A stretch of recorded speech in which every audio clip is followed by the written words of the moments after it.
परीक्षित के जन्म की कथा वहां से शुरू होती है जहां महाभारत पूर्ण होती है। महाभारत का युद्ध पूरा हो गया, कौरवों की सेना मारी गई, कौरवों के सेना के सर वो सब छद विक्षित अवस्था में पड़े हुए थे और वहीं पर घायल अवस्था में दुर्योधन पड़ा हुआ था। दुर्योधन की जंघाओं को भीमसेन की गदा ने तोड़ दिया है और मूर्छित अवस्था में पड़ा था, अभी दुर्योधन मरा नहीं था। सूत जी वर्णन कर रहे हैं, यदा मृदे कौरव संजयाना वीरस्वतो वीरगतिं गतेषु ब्रकोदरा विद्धगदा विमरस भगनोरुदण्डे धृतराष्ट्रपुत्रे यदा मृदे कौरव संजयाना। देखो महाभारत का जो युद्ध है वो किस पर टिका है? वो महाराज धृतराष्ट्र के मोह पर। धृतराष्ट्र के जीवन में मोह ना होता तो इतना बड़ा युद्ध होता? धृतराष्ट्र अपने पुत्रों को डांट देते? नहीं, ये अन्याय है, ऐसा नहीं करेंगे। पत्नी का धर्म है अपने पति को धर्म के रास्ते पर लगाना।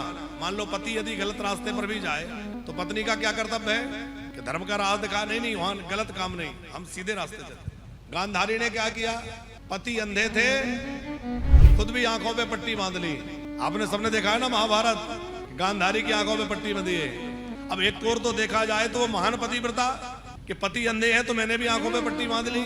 लेकिन हमें लगता है कि आंखों पे पट्टी बांधने से ज्यादा अच्छा होता कि गांधारी अपने पति की आंखें बन के उनको रास्ता दिखाने वाली बनती और कहती कि मैं तुम्हें रास्ता दिखाऊंगी, क्या रास्ता सही है। पति अंधे, हम भी अंधे हो जाए।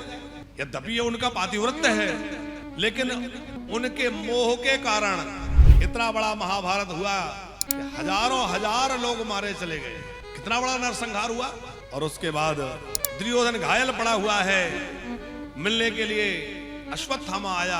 कथा आपने सुनी है, अश्वत्थामा ने कहा मित्र तुम तो पराजित हो गए, हम लोगों की हार हो गई। दुर्योधन बोला सुनो मित्र, मुझे हारने का कोई भय नहीं है या कोई दुख नहीं है, तो हार जीत तो होना ही था। मैं तो इसलिए रो रहा हूं कि हम 100 भाई थे, एक भी नहीं बचा, और वो मात्र 5 थे पर 5 में एक भी नहीं मरा।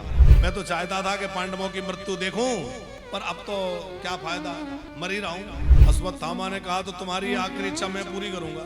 अश्वत्थामा रात्रि के समय पांडवों के शिविर में गए और पांडवों को मारने का सोचा कि रात्रि में सोते सोते मार डालूंगा। लेकिन सोते सोते कैसे मार देगा, क्योंकि जिसकी रक्षा की जिम्मेवारी भगवान ले ले उसको कोई मार सकता है? उसका कोई कुछ बिगाड़ सकता है? भगवान ने ही पांडवों की रक्षा की जिम्मेवारी संभाल रखी है। तब तो इतना बड़ा महाभारत होगा पर एक भी पांडव कम नहीं हुआ। अश्वत्थामा शिविर में गया तो वहां पांडव नहीं, पांडवों के पुत्र सोए थे, उन्हीं को पांडव समझ के सिर काट के ले आया। अश्वत्थामा दुर्योधन को दिया। दुर्योधन ने देखा ये पांडव नहीं है तो उनके पुत्र हैं। अश्वत्थामा बड़ा लज्जित और दुखी हो गया। दुर्योधन के तो प्राण चले गए। इधर द्रौपदी ने देखा कि अरे पुत्र अभी तक जागे नहीं, और जगाने गई तो देखा कि पुत्र कहां से जागे, उनके तो सिर कटे पड़े। बहुत रोई। अब आप विचार करो उस माँ की क्या हालत हुई होगी जिसके सामने उसके 5-5 बेटों के सिर कटे पड़े। जिस माँ ने अपना लाल खोया हो वही जानती है उसका दुख। अभी हाल ही में लखनऊ में जो कोचिंग क्लास में अग्निकांड हुआ, अब विचार करिए उन माँ बाप की क्या हालत हो रही होगी जिन्होंने अपने लाल, अपने बेटे, अपनी बेटियां खोई हैं। हम उनके प्रति गहरी संवेदना व्यक्त करते हुए भगवान के चरणों में प्रार्थना करते हैं कि जो भी उस भीषण हादसे में उसके शिकार हुए हैं भगवान, और जो मृत्यु को प्राप्त हुए हैं, भगवान उनको अपने श्री चरणों में स्थान प्रदान करें। लेकिन एक विचार करने की बात है कि बार बार ऐसी लापरवाहियां और अनदेखी क्यों? आप विचार करिए, किसी की लापरवाही किसी के जीवन भर के सपनों को कैसे उजाड़ती है। अब वो बच्चे जीवन के सपने देख रहे थे कि हम ये बनेंगे, हम वो बनेंगे, वो नई उड़ान भरने की तैयारी कर रहे थे। माँ बाप ने उनको कितने अरमानों के साथ पढ़ने भेजा, और ऐसे भीषण हादसे के शिकार होकर के वो ऐसे दुखद उनका निधन हुआ। कितना सोचनीय विषय है, पर थोड़े दिनों तक लीपापोती करके सब खत्म कर दिया जाता है, सब भूल जाते हैं। तो विचार करना चाहिए कि जिस माँ ने अपना लाल खोया उस पर क्या बीतती होगी। अब द्रौपदी के 5-5 पुत्रों की हत्या हुई। द्रौपदी बड़ी दुखी थी, चीत्कार कर उठी। पांडव दौड़कर आए और पांडवों ने आकर के देखा वो भी बड़े दुखी हो गए। पता लग गया ये काम किसने किया है। अश्वत्थामा का पीछा किया। अश्वत्थामा ने देखा कि अर्जुन मुझे पकड़ लेगा, मार डालेगा, तो अश्वत्थामा ने ब्रह्मास्त्र चला दिया अर्जुन पर। अब जैसे ब्रह्मास्त्र आया, अर्जुन ने कहा प्रभु क्या करूं? श्री कृष्ण बोले तुम भी ब्रह्मास्त्र चलाओ। दोनों ब्रह्मास्त्र टकरा गए। भगवान ने कहा अर्जुन अपना ब्रह्मास्त्र वापस लो। अश्वत्थामा से कहा तुम भी अपना अस्त्र वापस लो। अश्वत्थामा को ब्रह्मास्त्र चलाना तो आता था, लौटाना नहीं आता था। अब वो घबराया, मैं क्या करूं, मुझे तो वापस करना आता ही नहीं। अर्जुन ने दोनों ब्रह्मास्त्र को शांत किया, अश्वत्थामा को बंदी बना लिया, पर मारा नहीं। चाहते तो वही मार डालते, पर क्यों नहीं मारा? बोले 10 लोगों को मारना नहीं चाहिए। किस किस को? मत्तम प्रमत्तम मुनमत्तम सुप्तम बालम स्त्रियम जड़म प्रपन्नम भरतम भीतम नरपुम हंति धर्मवित। मत्तम जो मत वाला हो उस पर प्रहार नहीं करना चाहिए, उसको मारना नहीं चाहिए। प्रमत्तम जो पागल हो, पागल व्यक्ति के ऊपर प्रहार नहीं करना चाहिए। उन्मत्तम जो उन्माद में उन्मत्त हो रहा हो उस पर भी प्रहार नहीं करना चाहिए, मारना नहीं चाहिए।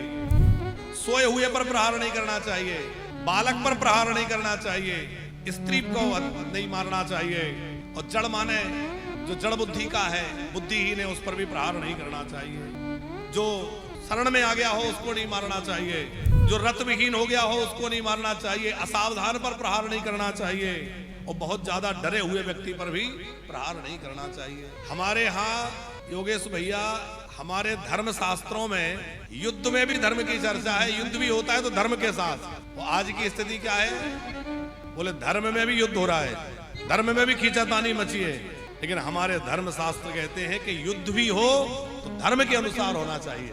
अभी अभी एक घटना और बिहार में हुई है। भरत तिवारी नाम के एक युवक पर पुलिस ने गोलियां चलाई, और पुलिस की गोलियों का शिकार होकर के वो नवयुवक जो है उसकी मृत्यु हो गई। सुना है आप सबने? अब देखो यहाँ 10 लोगों के नाम आए हैं, किस किस पर प्रहार नहीं करना चाहिए। वहां तर्क दिया जा रहा है कि वो मानसिक रूप से विक्षिप्त था। आप बताइए विक्षिप्त व्यक्ति के साथ क्या होना चाहिए? क्या उस पर गोलियां चलानी चाहिए? हमारे धर्म शास्त्र यहाँ कह रहे हैं मत्तम प्रमत्तम मुनमत्तम, बोले ऐसे व्यक्ति पर प्रहार नहीं करना चाहिए। यदि पागल था तो पकड़ के हॉस्पिटल ले जाते।